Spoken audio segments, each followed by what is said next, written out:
Olá, seja bem-vindo ao devocional de hoje. Eu sou a Gabi e seguiremos nossa jornada pelo livro de Filipenses, pensando sobre a importância de cuidar das disciplinas espirituais. Embora nossa salvação seja um dom gratuito de Deus, é nosso dever e privilégio trabalhar para crescermos em maturidade espiritual. A passagem de hoje é Filipenses capítulo 2, versículos 12 e 13. Mantendo disciplinas espirituais. Assim, meus amados, como sempre vocês obedeceram, não apenas na minha presença, porém muito mais agora na minha ausência, ponham em ação a salvação de vocês com temor e tremor. Pois é Deus quem efetua em vocês tanto o querer quanto o realizar, de acordo com a boa vontade dele.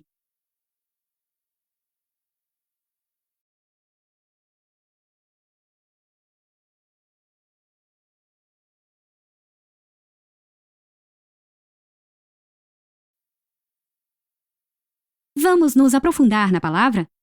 A frase "ponham em ação a salvação de vocês" pode ser um pouco curiosa. Antes de entendermos exatamente o que Paulo quer dizer, vamos esclarecer o que ele não está dizendo. Paulo não está dizendo que precisamos trabalhar pela nossa salvação. A Bíblia deixa claro que nenhuma quantidade de esforço de nossa parte seria suficiente para conquistarmos a salvação. Somos salvos simplesmente pelo dom da graça de Deus, pago na cruz por Jesus. A salvação vem de Deus e nunca por meio de nosso esforço. Então, o que exatamente Paulo quer dizer com pôr em ação a sua salvação? Embora não conquistemos nossa salvação, temos a responsabilidade de nos aproximar de Deus e desenvolver o nosso relacionamento com Ele. A maneira como fazemos isso pode ser chamada de prática de disciplinas espirituais. Por meio da oração e do estudo da Bíblia, por exemplo, nos alimentamos espiritualmente e buscamos que o Espírito Santo nos transforme. Essas disciplinas não nos mudam, somente Deus pode fazer isso. Elas simplesmente criam as condições corretas para o nosso amadurecimento. Como diz o autor Richard Foster, um fazendeiro cultiva o solo, planta a semente, rega as plantas e então as forças naturais da terra assumem o controle e o grão nasce. É assim com as disciplinas espirituais. Elas são uma forma de semear para o Espírito. Por si só, as disciplinas espirituais não podem fazer nada. Elas só podem nos levar ao lugar onde algo pode ser feito.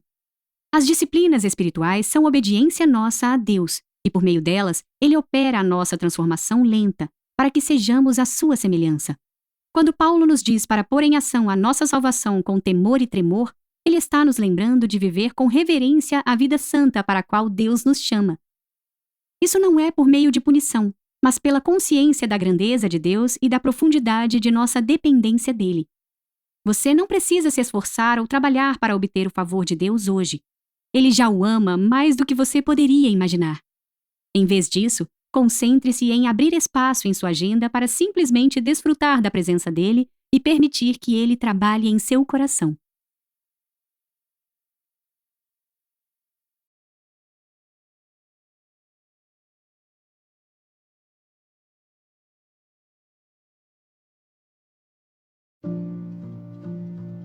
Reflita e ore comigo. Peça ao Espírito Santo para tocar o seu coração, te mostrando o quanto a prática das disciplinas espirituais são essenciais para você. Que você cresça em consciência da sua dependência de Deus e busque a presença dele.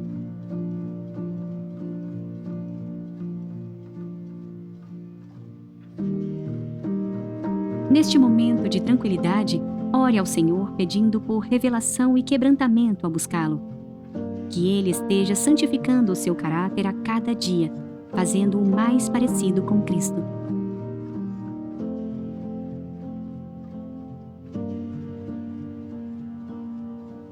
Encoraje amigos e familiares a manter disciplinas espirituais.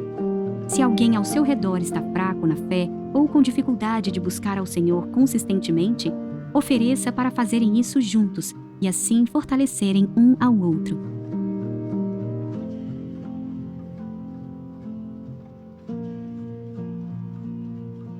Vamos orar. Querido Deus, obrigada por nunca precisar me preocupar em conquistar minha salvação ou em lutar por teu amor. No entanto, quero ser uma filha obediente, que guarda a tua palavra no coração e busca a ti com alegria. Ajuda-me a priorizar sempre em minha agenda o tempo em tua presença. Que o teu Espírito Santo conduza-me sempre e trabalhe no meu coração para santificar-me. No nome santo de Jesus Cristo, eu oro. Amém.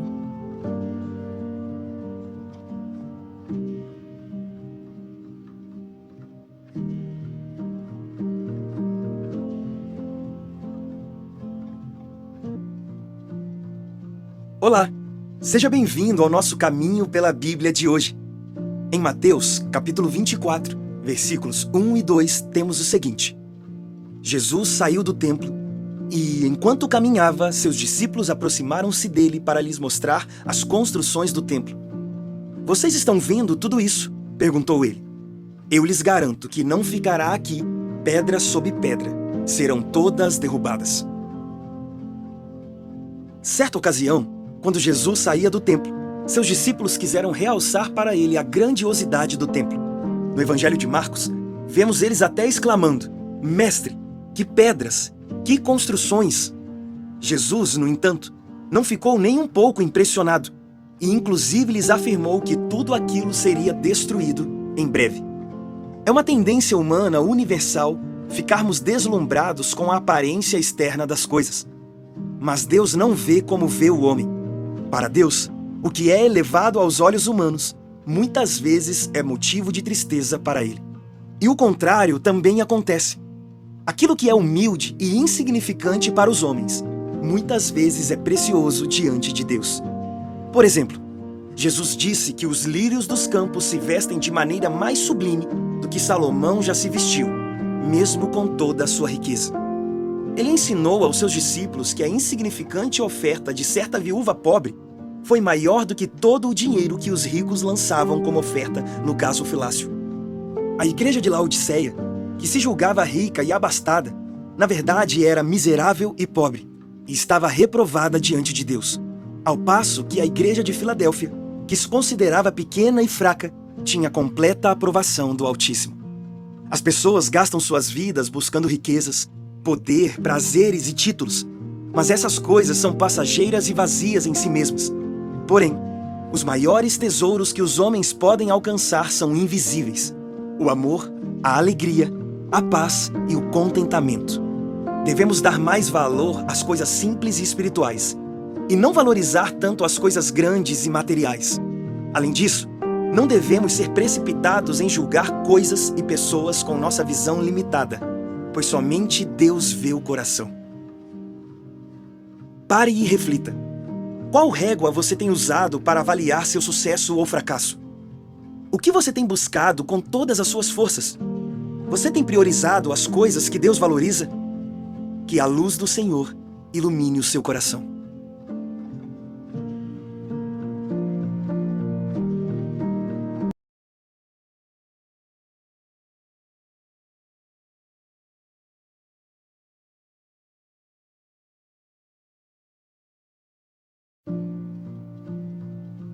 Olá, eu sou Nayane Câmara. Seja bem-vindo ao especial do Posicionadas, aqui no Glorify. Mateus dá início ao capítulo 24, predizendo a destruição do templo e falando com seus discípulos acerca de sua morte e sua vinda. Seus discípulos o questionaram, então, sobre o fim dos tempos e de seus sinais. Com muita sabedoria, Jesus os ensina que este dia está sempre mais próximo e que, quando chegar, haverá falsos cristos, guerras e rumores de guerras, fomes e terremotos e, por fim, grande perseguição sobre aqueles que são verdadeiramente seus discípulos. Uma grande tribulação virá, trazendo uma abominável desolação.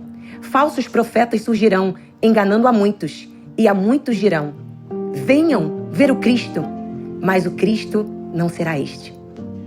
Até que chegue a hora determinada pelo Pai para que Cristo Jesus retorne, e o seu retorno será glorioso.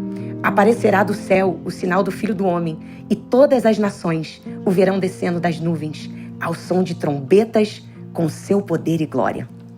O dia e a hora ninguém sabe, a não ser o Pai que está nos céus.